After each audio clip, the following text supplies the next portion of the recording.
만약 전 세계 석유의 5분의 1이 하루아침에 끊긴다면? 만약 유럽행 화물의 30%가 갈 곳을 잃는다면?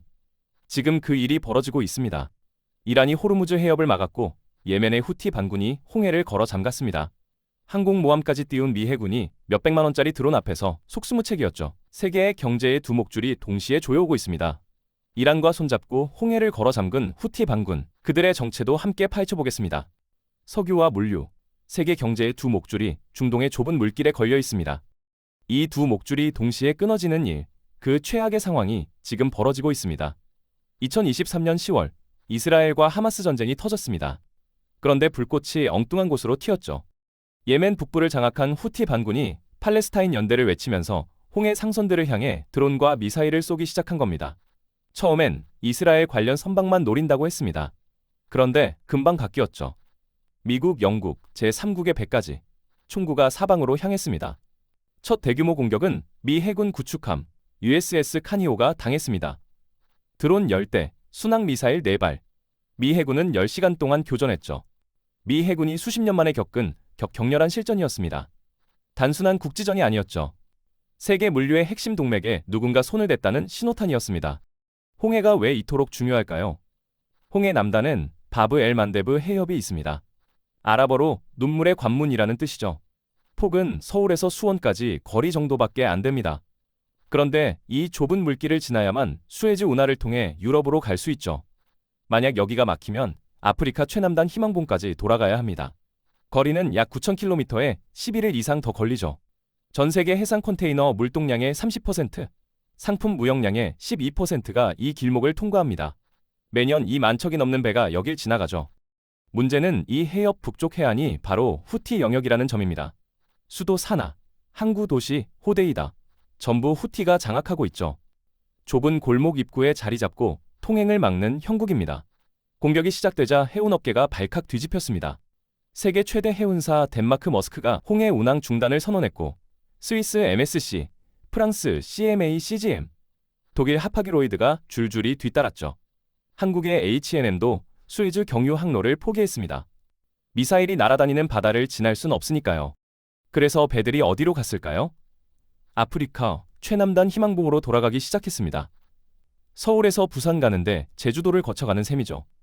결과는 참담했습니다. 수에즈 운하 통항량이 45% 급감했고 컨테이너 물동량은 80% 이상 줄었죠. 여기서 질문이 생깁니다. 예멘의 반군이 어떻게 세계 경제를 흔들 수 있는 걸까요? 답은 비대칭 전력에 있습니다. 후티 반군이 쏘는 드론은 한 대 몇백만 원 수준입니다. 그런데 이걸 막으려고 미 해군이 쏘는 미사일은요? 한 발에 수십억이에요. 수십 년 쌓아온 미 해군이 작고 저렴한 드론 앞에서 무력해진 겁니다. 미국은 번영의 수호자 작전을 발동해 다국적 해군을 동원했습니다. 예멘의 공습도 퍼부었죠. 그런데 후티 반군이 멈췄을까요? 아닙니다. 오히려 공격 강도를 높였습니다. 라이베리아 선적 유조선을 바다 위에서 폭발시키고 약 2조 명의 사상자가 발생했습니다. 하늘을 나는 미사일이 뉴스 헤드라인을 장식했습니다. 하지만 진짜 전쟁은 바다 위에서 벌어지고 있었죠. 그 바다 위에는 우리가 입는 옷, 먹는 음식을 실시는 배들이 떠 있었습니다. 지도를 한번 펼쳐보겠습니다. 중동에 좁은 물길이 2개 있습니다. 하나는 호르무즈 해협으로 페르시아만과 오만만을 잇죠. 다른 하나는 바브엘 만데브 해협으로 홍해와 아덴만을 연결합니다. 먼저 호르무즈 해협부터 보겠습니다. 이란과 오만 사이에 위치한 이 해협의 가장 좁은 지점은 서울에서 인천까지 거리 정도밖에 안 됩니다. 그런데 이 좁은 길목으로 매일 2천만 배럴의 원유가 지나가죠. 전 세계 해상 원유 수송량의 20%에 해당합니다. 사우디아라비아, UAE, 이라크, 쿠웨이트, 카타르에서 나오는 석유가 전부 이 해협을 통해 세계로 빠져나가죠. 특히 아시아 국가들은 이 해협에 목숨을 걸고 있습니다. 호르무즈를 통과하는 원유의 80%가 아시아로 향하죠. 우리나라 전체 수입량의 70%가 이 호르무즈 해협을 경유합니다. 이 해협이 막히면 한국 주유소에서 기름 넣기 어렵다는 뜻이죠. 이란은 오랫동안 이 지리적 이점을 카드로 활용해왔습니다. 서방 제재를 받을 때마다 호르무즈를 봉쇄하겠다고 위협했지만 대부분 허세에 가까웠죠. 그런데 지난달 상황이 완전히 달라졌습니다. 미국과 이스라엘이 합동으로 이란 최고 지도자를 제거하는 공습을 감행했고 이란은 바로 반격하였습니다. 이슬람 혁명 수비대가 호르무즈 해협의 모든 선박 통행을 금지한다고 선언한 거죠. 협박이 현실이 되자 바다가 멈췄습니다. 유조선 통행량이 70% 급감했고 150척이 넘는 선박이 해협 밖에서 발이 묶였죠. 국제 유가는 하루 만에 10% 이상 뛰었습니다. 배럴당 67달러 하던 원유가 100달러를 돌파했죠. 이제 서쪽으로 눈을 돌리면 바브 엘만데브 해협은 호르무즈보다 더 좁습니다. 폭이 서울 도심에서 잠실까지 거리 정도밖에 안 되죠. 하지만 수에즈 운하를 거쳐 유럽으로 최단 시간으로 가려면 여길 통과해야 합니다. 아시아에서 유럽으로 가는 화물 대부분이 이 길을 선택합니다. 매년 2만 3천 척이 넘배가 통과하고 세계 무역량의 12%가 여길 지나가죠. 기억하실 겁니다. 2021년 초대형 컨테이너선 에버 기브노가 여기서 좌초했을 때 단 6일 만에 세계가 물류 대란을 겪었습니다. 후티 반군이 바브엘 만데브를 틀어막은 건 수에즈 운하를 무력화시킨 거나 마찬가지입니다. 운하가 열려 있어도 입구가 막히면 소용없으니까요. 자, 이제 큰 그림을 보겠습니다. 두 해협이 동시에 위기에 빠졌습니다. 동쪽에선 이란이 호르무즈를, 서쪽에선 후티 반군이 바브엘 만데브를 쥐고 물류의 흐름을 막고 있죠. 그리고 이란은 후티 반군과 동맹 관계입니다. 이게 무슨 상황이냐면요. 바로 쌍끌이 봉쇄입니다. 그물 양쪽 끝을 잡아당기면 가운데 물고기는 빠져나갈 수 없죠. 세계 경제가 바로 그 물고기 신세가 된 겁니다. 세계 최강의 해군력을 자랑하는 미국도 이 상황에서 한계를 드러냈죠. 항공 모함 전단을 보내고 공습을 퍼부어도 해협의 안전을 보장하지 못했습니다. 과거 냉전 시절엔 미국이 이 지역 안정에 막대한 자원을 투입했습니다. 중동 석유가 서방으로 흘러가야 했으니까요. 하지만 지금은 다릅니다. 미국이 셰일 혁명으로 에너지 자립을 이루었고 호르무즈 해협이 막혀도 버틸 수 있죠. 문제는 미국이 아닌 우리나라입니다. 그런데 이 위기를 만든 당사자들 왜 이런 선택을 했을까요? 그리고 후티 반군은 대체 어떤 집단이길래 세계적인 군사 강국들과 맞서는 걸까요? 먼저 후티 반군이 누구인지부터 짚어보겠습니다. 뉴스에선 후티 반군 혹은 후티라고 하죠. 이 집단 생각보다 훨씬 복잡합니다. 후티는 스스로를 안사르 알라라고 부릅니다. 아랍어로 알라의 조력자라는 뜻이죠. 시작은 1990년대였습니다. 예멘 북부의 자이디 시아파 종교 지도자 후세인 아후티가 정부 부패와 친서방 정책에 반대하면서 조직을 만들었죠. 전환점은 2004년에 찾아왔습니다. 예멘 정부가 후세인 아후티를 사살한 거죠. 그러자 본격적인 무장 반란이 시작됐습니다. 지금은 그의 동생 압두말리크 아루티가 조직을 이끌고 있습니다. 2011년 아랍의 봄 이후 예멘이 혼란에 빠지자 후티 반군은 급격히 세력을 키웠습니다. 2014년엔 쿠데타로 수도 사나를 점령했고 이듬해엔 대통령궁까지 장악했죠. 지금은 구분예멘 영토 대부분을 통제하고 있습니다. 쿠데타 세력인 반군이 사실상 예멘의 실질적 지배 세력이 된 겁니다. 그런데 진짜 무서운 건 이들의 무장력입니다. 반군이라 믿기 어려운 수준이거든요. 뭘 갖고 있냐면요. 순항, 탄도, 대전차 미사일 등 온갖 미사일을 보유하고 있습니다.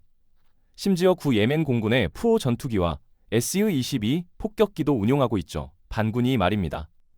사우디아라비아 주도 연합군이 예멘에 개입했습니다. 그런데 결과가 어땠을까요? 후티 반군이 게릴라전에서 사우디군을 번번이 격파했고 오히려 첨단 장비를 노획해서 무장을 강화했죠. 이 무장력의 배후에는 이란이 있습니다. 이란의 핵심 전략은 비대칭 억지력이죠. 미국이나 이스라엘과 정면으로 싸워서 이길 수는 없습니다. 하지만 상대방이 감당하기 어려운 비용을 물릴 수 있다면 공격 자체를 억제할 수 있죠. 호르무즈 봉쇄가 바로 그 최후의 카드입니다. 세계 원유 공급의 5분의 1을 틀어막으면 국제계 유가가 폭등하고 서방 경제가 흔들리니까요. 이란은 해협 방어에 막대한 투자를 해왔습니다. 혁명수비대 해군이 고속단정, 대함미사일, 수중 드론, 기뢰를 대량으로 보유하고 있죠. 게다가 호르무즈 해협 북쪽 해안이 이란 영토입니다. 지리적으로 절대 유리하죠. 그런데 이란의 전략은 해협에만 머물지 않습니다. 저항의 축이라는 동맹 네트워크를 중동 전역에 깔아놨죠. 레바논 헤즈볼라, 시리아 친이란 민병대, 이라크 시아파 무장 세력, 그리고 예멘의 후티, 이란 본토를 공격하면 이 세력들이 동시에 움직입니다. 한 곳을 치면 다른 곳에서 반격이 날아오죠. 이란이 후티한테 제공한 건 단순한 무기가 아닙니다. 기술, 훈련, 그리고 정보죠. 후티의 드론과 미사일 기술이 급격히 발전 이유가 여기에 있습니다. 2019년에 세계를 놀라게 한 사건이 있었습니다. 후티 반군이 세계 최대 규모의 정유시설인 사우디의 아람코 석유시설을 타격한 거죠. 하지만 사우디는 이 공격을 막지 못했죠. 후티 반군이 홍해에서 위력을 발휘할 수 있는 이유도 같습니다. 이란 혁명수비대가 후티한테 상선 추적 정보를 제공합니다. 자동 식별 장치를 끈 선박의 위치까지 파악해서 알려주죠. 이 정보를 바탕으로 드론과 미사일을 쏩니다. 몇백만 원짜리 무기로 수천억 원짜리 화물선을 위협하는 거죠. 가성비 끝판왕입니다. 흥미로운 건 후티 반군이 미국과 휴전에 합의한 적이 있다는 점입니다. 그런데 내용을 자세히 보면 미국의 승리라고 보기 어렵습니다. 조건이 뭐였냐면요. 미국 선박 공격만 중단하는 거였습니다.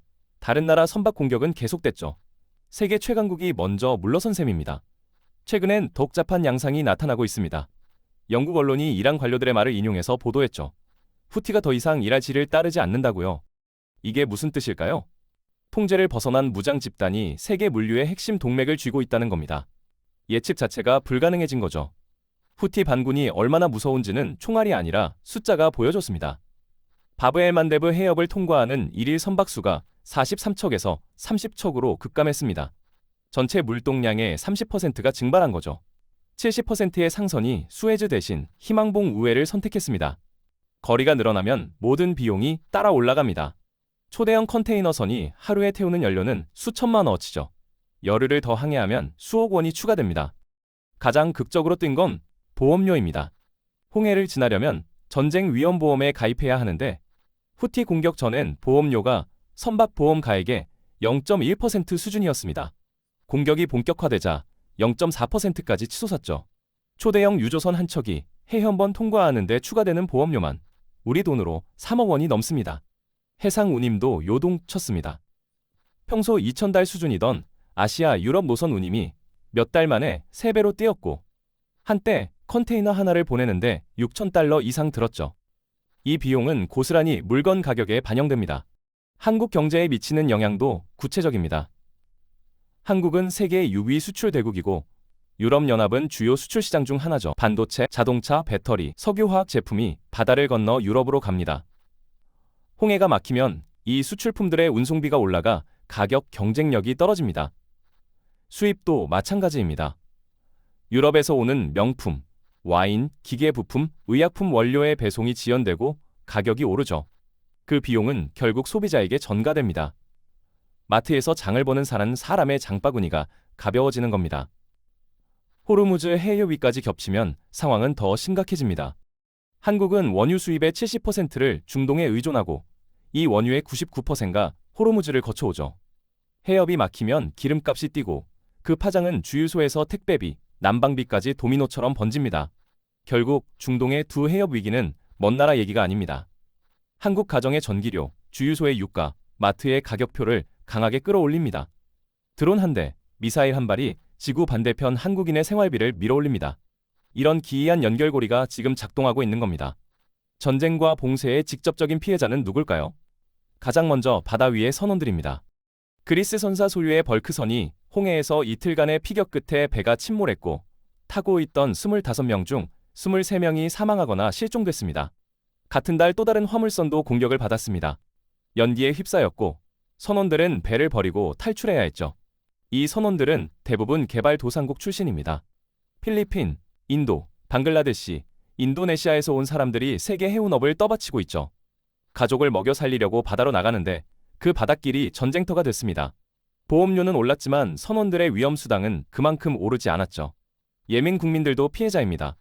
후티와 정부군의 내전은 이미 10년 가까이 이어지고 있고 유엔은 예멘을 세계 최악의 인도주의적 위기 지역으로 지목해왔죠. 수백만 명이 식량 부족에 시달리고 의료체계는 붕괴 직전입니다. 미국과 영국이 후티 반군의 거점을 공습할 때마다 민간인 피해가 발생합니다. 대규모 공습 때는 어린이를 포함한 수십 명이 목숨을 잃기도 했죠.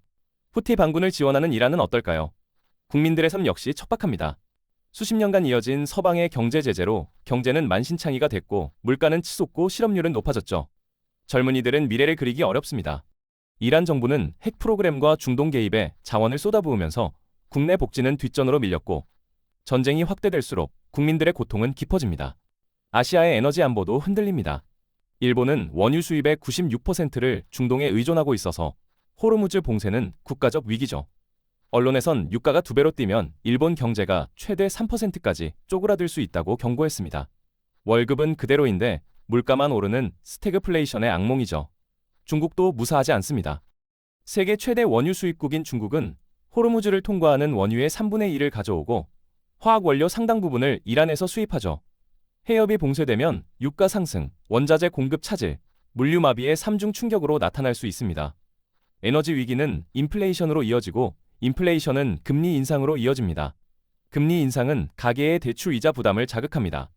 집 사려고 대출받은 사람, 자영업 유지를 위해 돈 빌린 사람, 학자금 대출을 갚고 있는 사람 모두가 영향을 받습니다. 중동의 지정학적 위기가 평범한 사람들의 가계부를 흔드는 겁니다. 좁은 길목에 손을 댄 자는 역사적으로 막대한 대가를 치렀습니다. 하지만 동시에 그 길목에 의존한 자도 똑같은 대가를 치렀죠. 1967년 제3차 중동 전쟁 때 수에즈 운하가 8년간 닫혔던 적이 있습니다. 기뢰로 인하여 배가 다닐 수 없게 된 건데 세계 해운업은 그 기간 동안 완전히 뒤바뀌었죠. 아프리카를 돌아가야 했기 때문에 배를 키웠습니다. 한 번에 더 많이 실어야 비용을 맞출 수 있으니까요. 오늘날 바다 위를 떠다니는 초대형 컨테이너선과 유조선은 그때 탄생한 겁니다. 위기가 산업의 판을 바꾼 거죠. 아랍 산유국들이 석유를 무기로 쓴 적도 있습니다. 서방에 대한 금수 조치였죠. 유가가 4배로 뛰었고 공장이 멈추고 난방을 못해 얼어 죽는 사람이 나왔습니다. 그 충격으로 세계는 에너지 안보라는 개념을 처음 진지하게 받아들였습니다. 각국이 전략 비축유를 쌓기 시작한 것도, 재생에너지 연구에 돈을 쏟기 시작한 것도 그때부터죠. 패턴은 분명합니다. 핵심 경로가 막히면 단기 충격이 오고 그 충격은 장기 구조 변화로 이어지죠. 그 과정에서 누군가는 도태되고 누군가는 기회를 잡습니다. 아프리카 우회에 적응한 해운사는 살아남았고 적응하지 못한 해운사는 사라졌습니다. 에너지 다변화에 투자한 나라는 다음 위기 때 덜 흔들렸고 투자하지 않은 나라는 똑같은 충격을 반복해서 맞았죠. 그런데 지금 홍해와 호르무즈에서 벌어지는 일은 과거와 다른 점이 있습니다. 과거엔 국가 대 국가의 충돌이었습니다. 협상 테이블에 앉힐 상대가 있었고 종전협정을 맺으면 해협이 다시 열렸죠. 하지만 지금은 비국가 무장 세력이 핵심 역할을 합니다. 후티 반군은 유엔 회원국이 아닙니다. 정상회담을 할 대통령도 없죠. 휴전 합의를 해도 그걸 강제할 방법이 마땅치 않습니다. 게다가 예측이 안 됩니다. 이란의 통제를 따르던 후티 반군이 독자 행보를 시작했다는 소식이 나오는데 명령 체계가 흔들리면 어떤 공격이 언제 터질지 아무도 모르죠. 불확실성 자체가 비용입니다. 해운사들은 보험료를 높이고 기업들은 재고를 쌓고 소비자들은 오른 가격을 감당하죠. 역사의 교훈은 단순합니다. 좁은 길목에 모든 것을 걸면 그 길목이 막힐 때 모든 것을 잃습니다. 분사비하고 적응하는 자만이 다음 위기를 넘기죠. 위기 속에서도 대안을 찾으려는 움직임이 있습니다. 완벽한 해법은 없지만 새로운 조합이 답이 될 수 있죠. 가장 주목받는 건 북극 항로입니다. 지구온난화로 북극해의 얼음이 줄어들면서 여름철에 선박 통행이 가능해졌죠. 부산에서 베링 해협을 거쳐 유럽까지 가면 수에즈 경유보다 거리가 크게 줄어들어 연료비와 시간을 아낄 수 있습니다. 하지만 한계가 있습니다. 연중 운항이 가능한 기간이 제한적이고 쇄빈선이 필요한 구간이 있죠. 러시아와의 협력도 어려워졌습니다. 당장 수에즈를 대체하기엔 무리가 있죠. 육로도 대안으로 떠오릅니다. 시베리아 횡단철도나 중국 횡단철도를 통해 아시아와 유럽을 연결할 수 있고 해상보다 빠르죠. 원유의 경우 사우디아라비아 동서 횡단 송유관이나 이라크 터키 송유관을 활용할 수 있습니다.